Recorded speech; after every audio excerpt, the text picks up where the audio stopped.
بسم الله الرحمن الرحيم لا حول ولا قوة إلا بالله العلي العظيم الحمد لله رب العالمين وصلى الله على سيدنا محمد وآله الطيبين الطاهرين.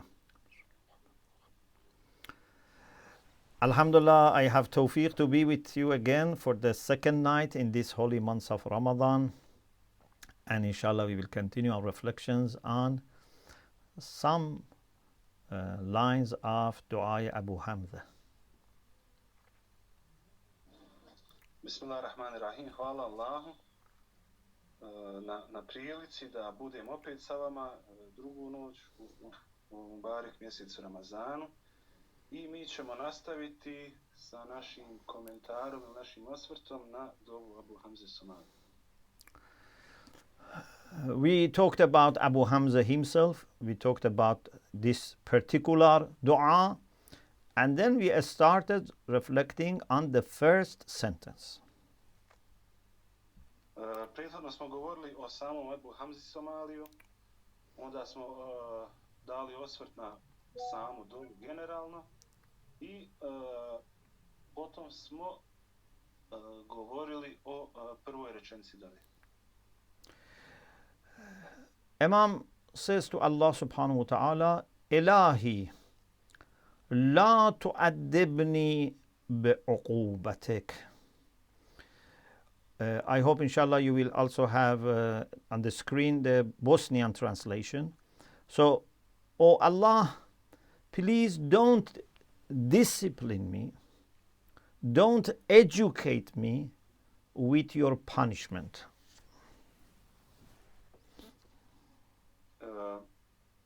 Dakle, prva rečenica ove dove glasi, evo vidimo svi na ekranu, Bože moj, ne ukroti me, odnosno ne odgajaj me kaznom svojom. I talked about significance of adab in Islam. Govorio sam o važnosti adaba, odnosno odgoja u islamu. There are certain things that a Muslim would never do. Postoje određene stvari koje musliman nikad ne bi trebao činiti. But with respect to those things that are permissible or recommended or obligatory, with respect even to these actions, there are manners and etiquettes for doing them. U pogledu obaveznih ili pohvaljenih dijela koja svaki musliman bi trebao činiti, postoje načini, odnosno, ajde da kažemo na našem jeziku, kako mi razumijemo, edebi izvršavanja istih. There are etiquettes for eating food, etiquettes for drinking, etiquettes for marriage, etiquettes for example, when you have a new baby and you want to invite people, lots of things, what to do for the baby, about how to name the baby, all these things, everything has some beautiful manners for doing it. Tako u našim životima postoji način na koji se uzima hrana, način na koji se uzima piće, način na koji se vrši vjenčanje, onda ne znam, sve vezano za novorođenče, način na koji obilježavamo rođenje djeteta, način na koji se daje ime. Dakle, svako ovo djelo ima način na koji bi se ono trebalo izvršavati. Even for infaq and charity, there are etiquettes. Čak i za davanje sadake postoji način njenog davanja. For example, when and whether to give it in public or private, how to give it, how should I treat the person that receives, what to give. There are lots of etiquettes that if you do them and observe them, your action would be most pleasing to Allah and would be most productive. Tako, na primjer, da li sadaku davati u javnosti ili u tajnosti, na koji način je dati, kome je dati. Dakle, postoji mnogo načina, odnosno, da kažem, nekih pravila na koja treba primijeniti prilikom davanja sadake, a sve da bi se steklo Božje zadovoljstvo.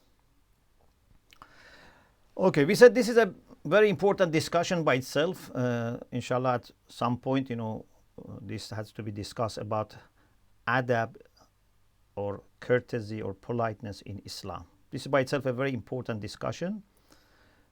But what we want to focus on is that Allah subhanahu wa ta'ala, as our Lord, as our Rabb, He also does ta'deeb. He educates His servants.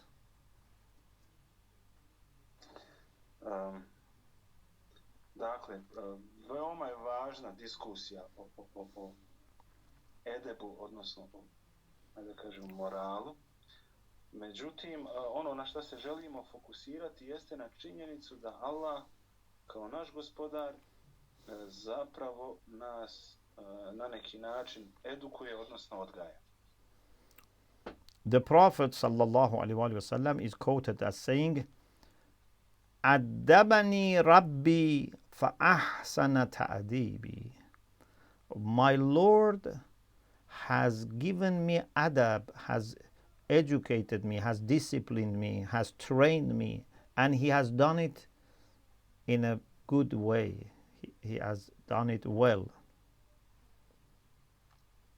Pa tako imamo jednu predaju od Božjih poslanika, sallallahu alejhi ve ali, kojem on kazuje: moj gospodar me je podučio edebu, odnosno lijepom moralu, i to na najbolji mogući način.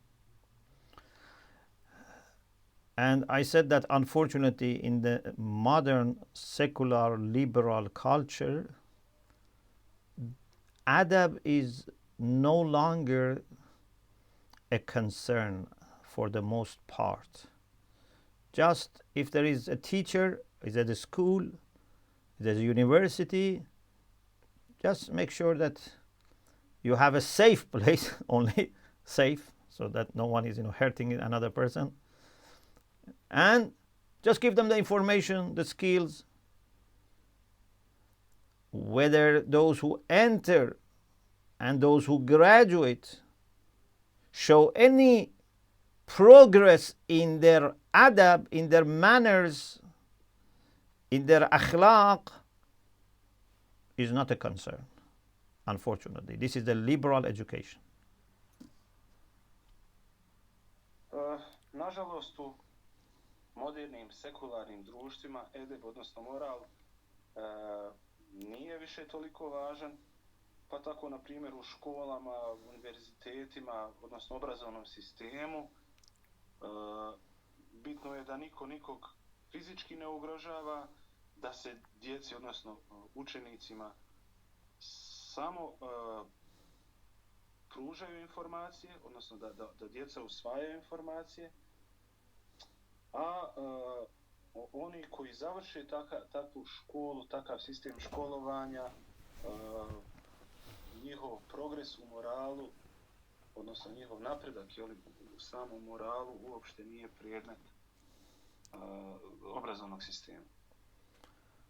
But if we run an Islamic school or madrasa or college or university, let alone hawza, in all educational platforms that we have, one of the most important tasks for stakeholders is to make sure that those who spend 1 year or more in their school or madrasa, etc., they will show afterwards more courtesy towards others.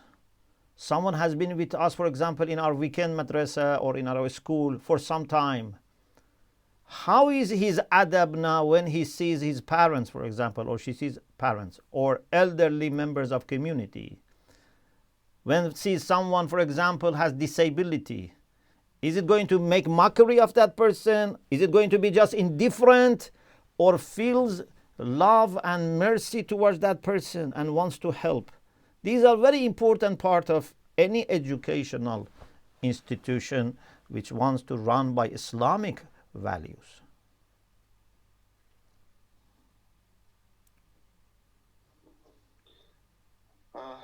Za razliku od sekularnih obrazovnih sistema, u islamskom obrazovnom sistemu, odnosno u islamskim školama, univerzitetima, hauzama, odnosno svim obrazovnim platformama, najvažniji zadatak jeste odgajanje učenika, odnosno podučavanje i lijepim manirima ili lijepom edebu, pa tako da oni koji provedu godinu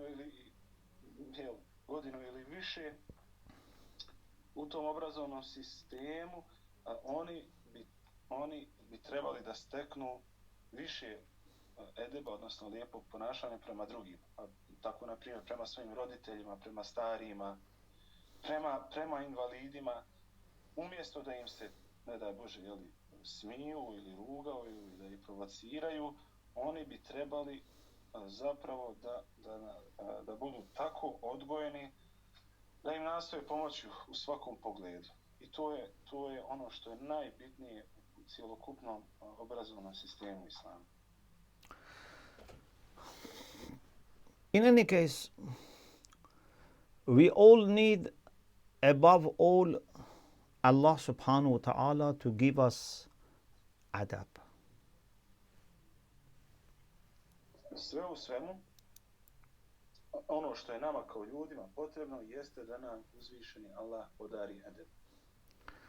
But our request is, please don't discipline me, don't train me with punishment. Because sometimes a trainee, when doesn't show cooperation, doesn't listen, doesn't observe, instead does opposite things, instead of, for example, being kind to others, hurts others, sometimes there is a need for discipline. There's a need sometimes for punishment.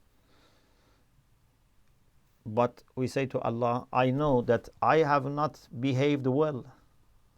I know that it's right for you to discipline me by force, by punishment. But please don't punish me and educate me in another way, because with your love, with your mercy, if you give me another chance and if you help me, I can improve.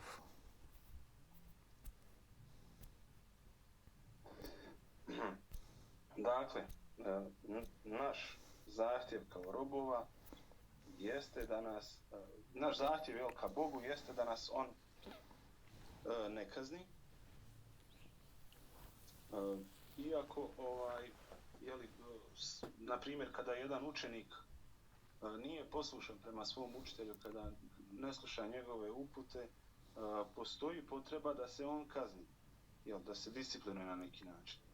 Međutim, mi se obraćamo Allahu i molimo ga, priznajemo da se nismo ponašali kako bi se trebali ponašati, ali ga molimo da nas zbog toga ne kazni, već da ukaže svoju ljubav i svoju pažnju prema nama.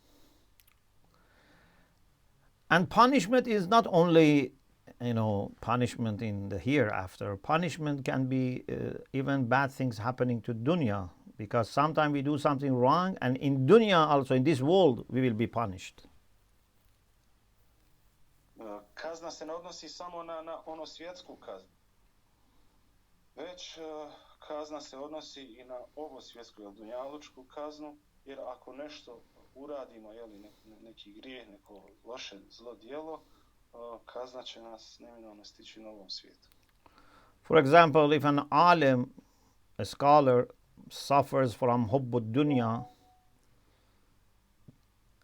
the least that Allah does with this alim as punishment is that Allah would take away the sweetness of munajat and dua with Allah subhanahu wa ta'ala. Tako, na primjer, ako jedan alim voli dunjaluk, voli ovaj svijet, najmanja kazna koju mu Allah može dati još na ovom svijetu jeste da mu oduzme kako da kažemo, užitak u munadžatima, odnosno šapćućim moljenjima prema Allahu. So we say to Allah, I know that I have lots of, shortcomings, lots of, problems, but please don't abandon me. Still discipline me and train me, and please do it without punishment, without treating me like people who are disobedient to you.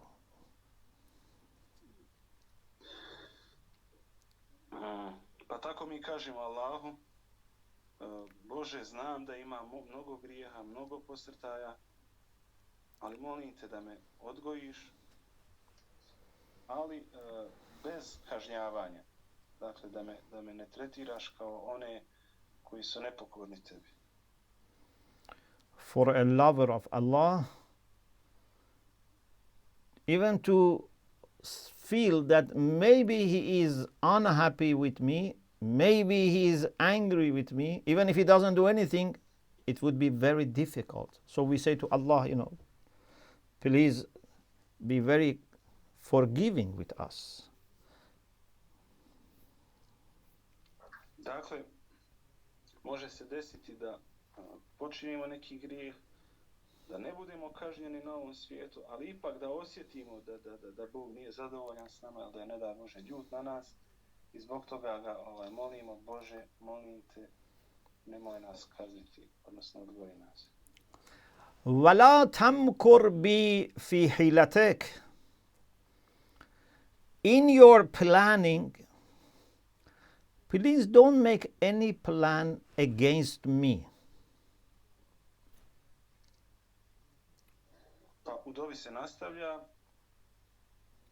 u svom planiranju, Bože, molim te, nemoj praviti nikakav plan protiv mene. Allah subhanahu wa ta'ala is the source, absolute source, unlimited source, eternal source for goodness. Allah Đelešanuhu je apsolutni, bezgranični izvor dobrote. Yes, absolute, eternal, unlimited. Dakle, apsolutan, vječan, neograničen, beskonačan. So, only good comes from him. Od njega samo dobro dolazi. But for those who are vicious, those who do mischief, those who make plots against people, against the truth, those who are in darkness, then to stop them is good. Međutim, za one ljude koji su zli, za one ljude koji prave zavjere protiv drugih ljudi, za one ljude koji su u tami, onda da se njih zaustavi je zapravo dobro, samo dobro. When Namrud or Pharaoh and people like them plan in their vicious way against people, against truth, against justice, against rights of people, when they make all makr, then Allah subhanahu wa ta'ala would not be indifferent. The natural laws of this universe, the sunan and universal patterns that Allah has in running this world will react, and there is counter plan for their vicious plan. Kada su Nimrud, Faraon i slični zlikovci pravili svoje planove protiv istine, protiv ljudi istine, protiv ljudi generalno, Allah nije bio indiferentan. Prirodni zakoni koje je Allah stvorio, po kojima ovaj svijet funkcioniše, su takvi da se takvim ljudima zapravo da Allah ne ostaje dužan, da im uzvrati isto mjero. Quran says, وَمَكَرُوا وَمَكَرَ اللَّهُ وَاللَّهُ خَيْرُ الْمَاكِرِينَ. They made plan, which is negative. We can call it plot. Allah makes a counter plan. We don't call it plot, but it's a counter plan. And He is the best planner. Pa sam Kur'an kaže, oni prave zavjere, jel? Oni prave zasjede, i Allah pravi, nećemo reći zavjere, nego kontraplanove. Allah je taj koji najbolje planira. So, part of the general patterns of Allah subhanahu wa ta'ala's lordship and rububiyyah is to have counter plan for vicious plans. Dakle, osnovna odlika Božijeg rububijeta ili gospodstva jeste da on ima kontraplanove, planove kontra ljudi koji imaju zle planove. Many people think this means that, for example, Pharaoh makes a plan. And then Allah makes an independent, separate plan, which would be better than plan of Pharaoh and would defeat the plan of Pharaoh. Some people think up to this level. Neki ljudi misle da, na primjer, Faraon pravi plan, pa onda Allah pravi nezavisan plan kontra Faraonovog plana. Neki ljudi misle na ovoj razini. But I think it's more than this. Međutim, ja mislim da je to mnogo više od ovoga. For example, Pharaoh makes a plan. Na primjer, Faraon sačini neki plan to gain absolute power, control people, enslave people, especially Bani Israel. So he has all different plans for putting himself in a position like their God. Ana rabbukumul a'la. I am your highest Lord. Tako, na primjer, Faraon napravi plan kako da zadobi apsolutnu moć, da zadobije kontrolu ljudi, kako da porobi sve ljude, naročito Beni Israil, odnosno kako da bude, kako da Faraon postane Bog, kako je i prenosi se njegove riječi, ja sam vaš gospodar najveći. When injustice surpasses certain limit, when someone becomes taghut, inordinate, then has to be stopped. Kada nepravda pređe određenu crvenu liniju, odnosno kada neko postane taghut, onda on mora biti zaustavljen. Even in this world. Čak i na ovom svijetu. Now Allah has a counter plan. Dakle, sada Allah ima kontraplan.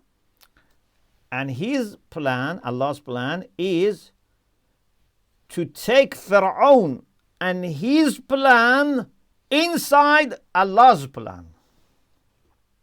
A Božji plan jeste da on faraonov plan podvede, ili jel, kako da prevedemo, da ga podvede pod Allahov plan. So, Pharaoh was informed in his dream that someone will be born to Bani Israel that is going to fight Pharaoh and is going to defeat Pharaoh. Pa tako je faraon u svom snu bio obaviješten da će dijete biti rođeno u plemenu Beni Israil, koje će se boriti protiv faraona i na posljedku će ga pobijediti i srušiti sa vlasti.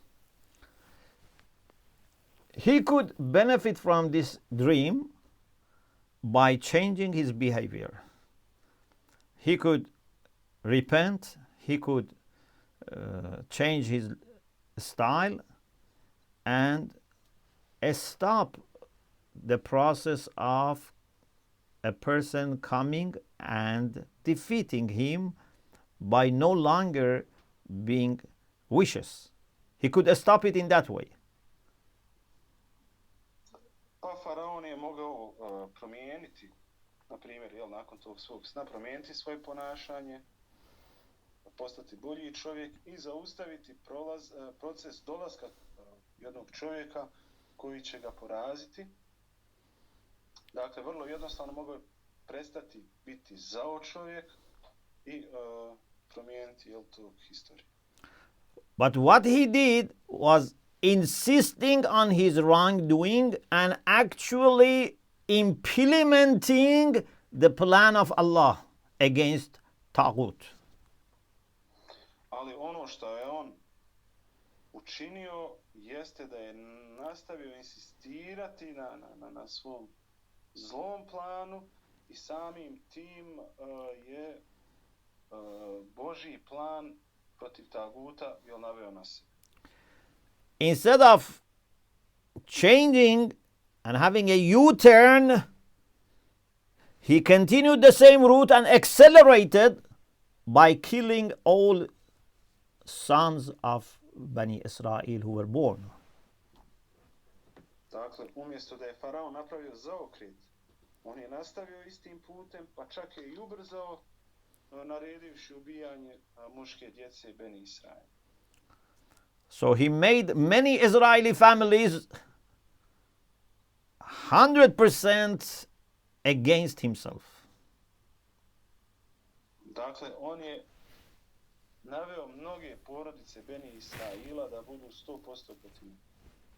There were many families of martyrs against Pharaoh. Nastalo je mnogo porodica šehida koji su sada postali protiv faraona. And because of this pressure, mother of Musa alayhi salam did something that no mother does in ordinary situations. Put the baby in a gasket and put it into the river. I zbog tog pritiska majka Musa alayhi salam je učinila nešto što ni jedna majka ne bi učinila. Ona je stavila Musa još kao bebu u jednu korpu i pustila ga niz rijeku. And this reached that branch of river which was going to the palace of Pharaoh at exactly the same time that Pharaoh and his wife were, there to watch, the water and maybe, have some time to, have peace or whatever. Baby Musa reached at that time there. I rijeka je odnijela tu malu košaru u jedan rukavac kod faraonovog dvora, gdje su faraon i njegova žena vrlo moguće odmarali, uživajući kraj rijeke. Ta košara sa bebom je doplivala do njih samih. And then the lady Asiya, the wife of Pharaoh, who is a role model, exemplar woman, she said to Pharaoh, let us adopt this baby as our child, because they didn't have any child. Onda je Asija, supruga faraonova, koja je bila dobra žena, ona je predložila faraonu, hajde da usvojimo ovo dijete kao naše sopstveno, jer oni vjerovatno nisu imali djece. Okay, Pharaoh wanted to stop the plan of Allah and continue with his own plan and accelerating. But what did Allah do with Pharaoh? Makaru wa makar Allah. Allah made Pharaoh responsible for protecting and upbringing of Musa. Dakle, šta je faraon uradio? On je sprovodio svoj zao plan na najgori mogući način, ubijajući djecu. Međutim, šta je Allah uradio? Dakle, kako Kur'an kaže, oni pravi planove, Allah je najbolji planer. Allah je Musa kao bebu, donio faraonu i faraon je bio odgovoran za zaštitu Musa i za njegovo podizanje. And Musa doesn't accept any lady to foster him except his mother.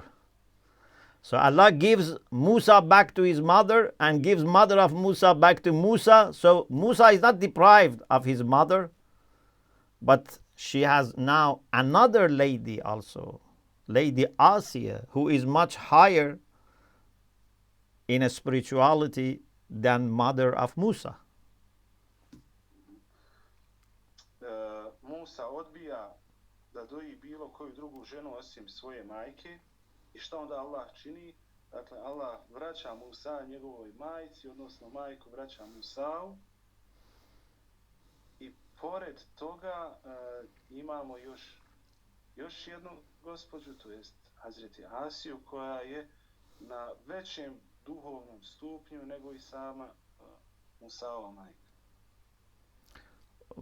Pharaoh wanted to kill Musa.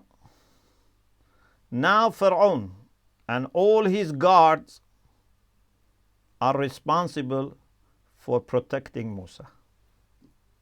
Dakle, šta je htio uraditi faraon? On je htio ubiti Musa, međutim, šta se desilo? Desilo se to da je zapravo faraon i sva njegova vojska sada u službi zaštite Musa.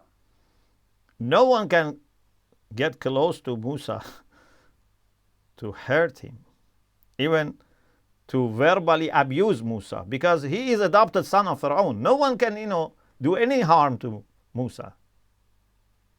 Dakle, niko se ne može približiti, niko se nije mogao približiti Musau, nikoga nije mogao fizički povrijediti, pa čak ni verbalno povrijediti Musa. Zašto? Jer je Musa postao usvojeni sin faraona.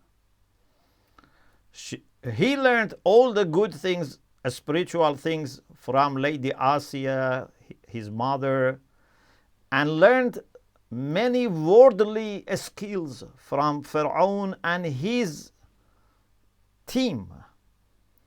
If, for example, it's a matter of, fighting, if it's a matter of sport, running, riding, education, the best was available for Musa.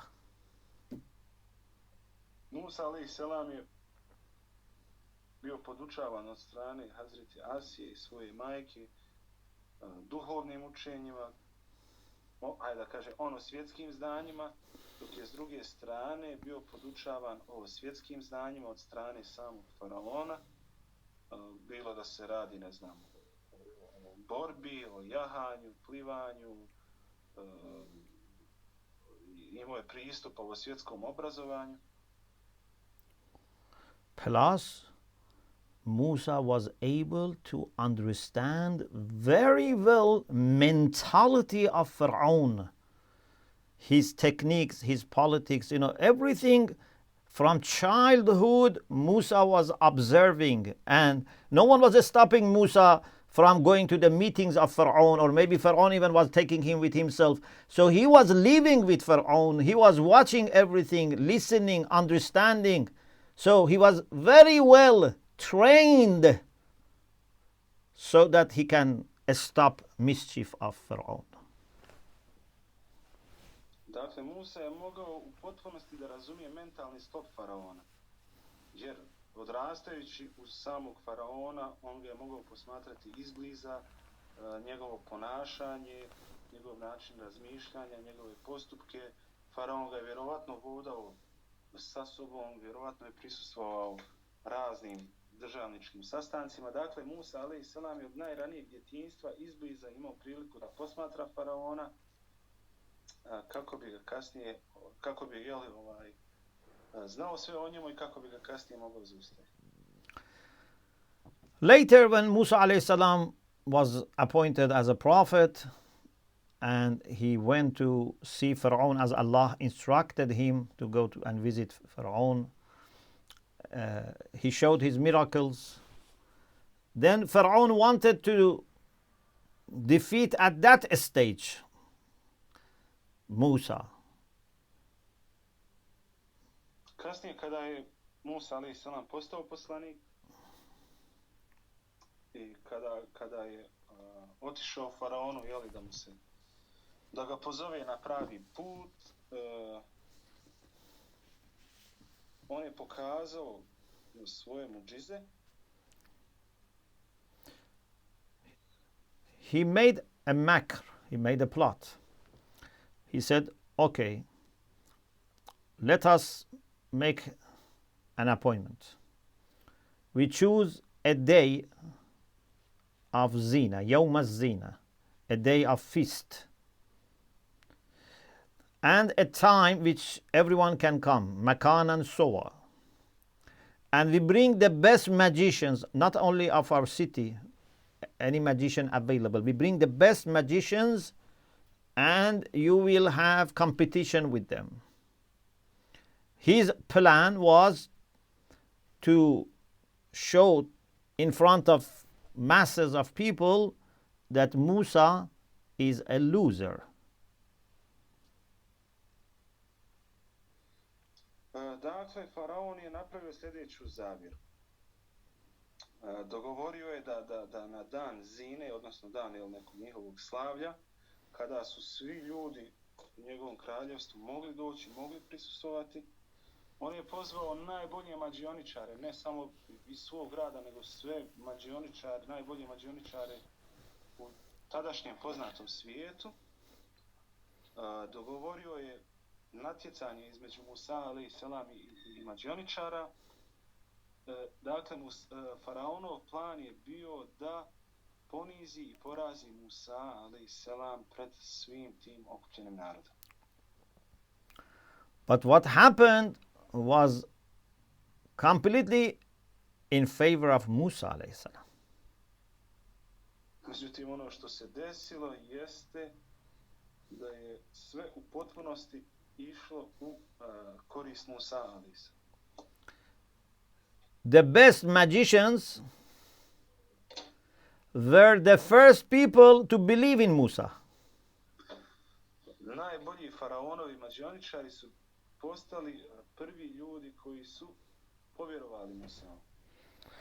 The people that Pharaoh had brought, not the people that Musa brought, people that Pharaoh had selected and brought and promised them they will have reward and they will be from Muqarrabin to Pharaoh. These people were the first to believe in Musa, and even when Pharaoh said, I am going to crucify you, لَأُصَلِّبَنَّكُمْ فِي جُذُوعِ النَّخْلِ, they said, لَا ضَيْرَ إِنَّا إِلَىٰ رَبِّنَا لَمُنْقَلِبُونَ. No problem, we have converted, we have, been transformed to return to Allah subhanahu wa ta'ala. No problem. Dakle, šta se desilo?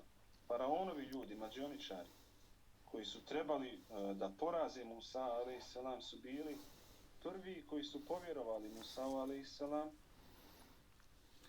iako im je faraon zaprijetio da će ih ubiti u najstrašnijim mukama, da će ih unakrst razapeti, oni su rekli to nikakav nije problem, mi vjerujemo u Allaha gospodara svijeta. There was no better way to prove that Musa is sent by Allah.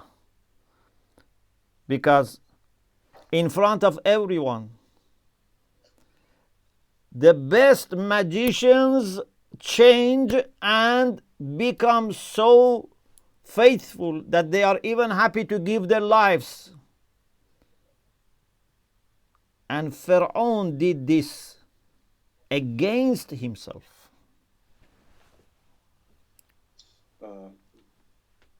Nema boljeg načina za dokazivanje da je Musa alejselam poslan od samog Boga, jer mađioničari koji su trebali da poraze Musa alejselam su postali najbolji vjernici u jednom momentu i koji su bili spremni da žrtvuju svoje živote bez i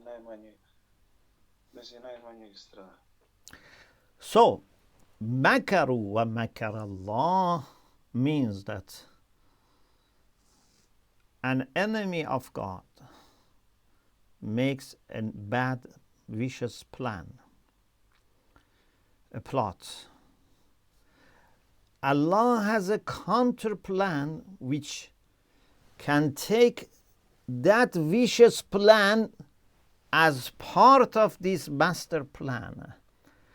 And that person and his people, his troops, his power, his intelligence, everything, instead of serving the purpose of that vicious person, they all become instruments in Allah's master plan. This is the best planner. Wallahu khairul makirin. Dakle, kada Kur'an kaže oni prave planove ili zavjere, a Allah pravi planove ili zavjere i Allah je najbolji planer, to znači da Božji neprijatelj, evo kao smo imali sad u ovom prethodnom primjeru, dakle Božji neprijatelji pravi zavjere ili planove. So Allah pravi kontraplan tako da taj zli plan Božjeg neprijatelja postane dio Allahovog plana. Tako da, evo kao primjer Musa alejselam, dakle i faraon i sva njegova vojska i sva njegova obavještajna služba, svi njegovi resursi su postali samo jedan instrument u okviru velikog Božjeg plana. The Quran says, يُخَرَّبُونَ بُيُوتَهُمْ بِأَيْدِيهِمْ وَأَيْدِ الْمُؤْمِنِينَ. Many times mischief makers with their own hands and also hands of believers, but with their own hands they destroy their own houses. Kur'an kaže da zli ljudi sami svojim rukama uništavaju svoje kuće. Or the Quran says, يُرِيدُونَ لِيُطْفِئُوا نُورَ اللَّهِ بِأَفْوَاهِهِمْ وَاللَّهُ مُتِمُّ نُورِهِ. When they try to extinguish the light which comes from the fire that Allah has set up, they blow with their mouth into the fire, but the fire becomes even stronger. The light becomes more complete. So the interesting thing is that they cannot extinguish the fire first. Number two, the fire doesn't remain even the same. The fire becomes stronger after they attempt to destroy.